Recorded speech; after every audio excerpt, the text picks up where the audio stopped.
Okay, so we leave on some kind of bad news here. We've got a thing where Saul is, he finds out from Samuel that he's going to be dead in a day, and that he's going to be in battle, he's going to lose his life and his sons.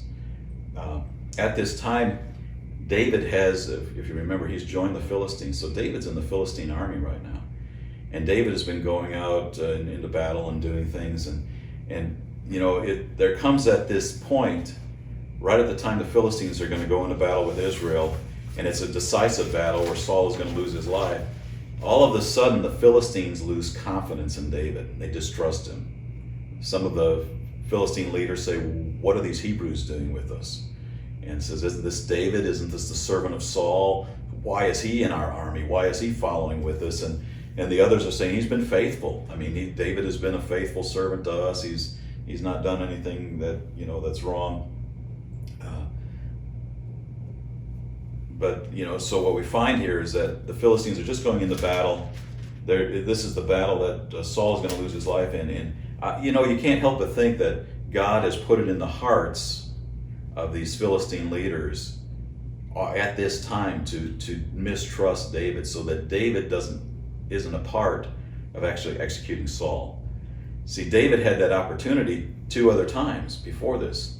One time when they snuck into Saul's camp, and another time when Saul was in a cave relieving himself, and David was right there conveniently in the same cave and could have taken his life. He refused to take his life, and here it's kind of God, in overseeing this whole situation, takes it into his hands and puts it into these guys' hearts not to trust David to go into this battle. So David doesn't have to deal with the consequences in his conscience, or even physically. What he denied to do before is being complicit or complying with or agreeing with this whole process of going in and killing Saul and killing his sons. Especially, how hard would it have been. David's on the opposite side of Jonathan, who he's in this great covenant with, who they love each other as best buddies, and then he's got to go into this war. So, you can even see the hand of God overseeing this situation for David's sake, that he puts a mistrust in the Philistines' heart. So, we've got to understand this, and looking at circumstances in our lives, sometimes things seem like maybe even somebody's turning against us in a situation, that they don't trust us in the situation or whatever.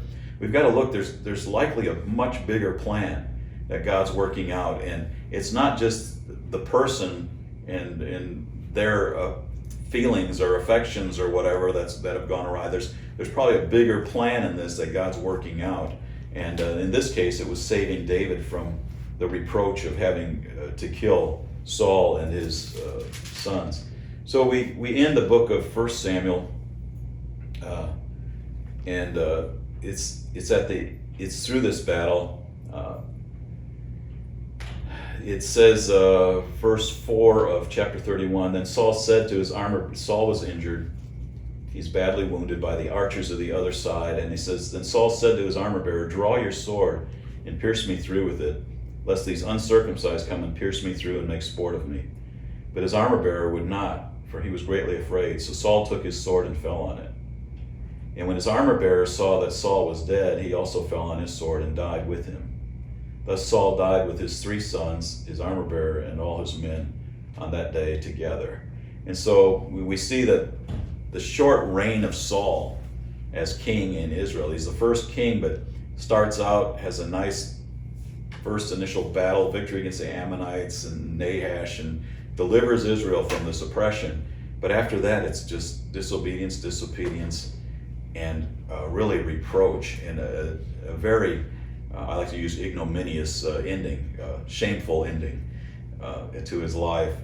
And so I guess what we see from this is, I think the whole thing is summed up in that verse in 15. This is, God desires obedience rather than sacrifice.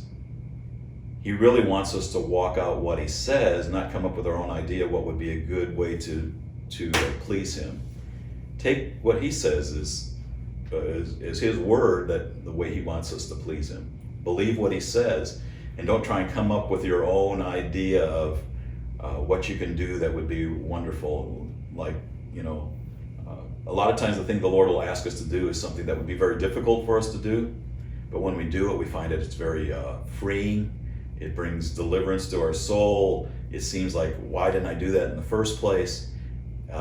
Because he knows the areas of our life that are difficult for us to obey in, maybe the areas that are, when it's difficult for us to obey, that means there's still some kind of stronghold holding us back. So he knows how to address those things in our lives. So it's important that we obey rather than come up with some kind of idea of how I can serve the Lord. Find out what he says of how you can serve him and what you need to do in obedience to him. I think that's the lesson of 1 Samuel. That's the end of our story with Samuel. It's the end of our story with Saul. It's all contained within that one book. And we'll move on when we go to 2 Samuel to the kingship of David, and all of that happens, all what happens in his reign as king.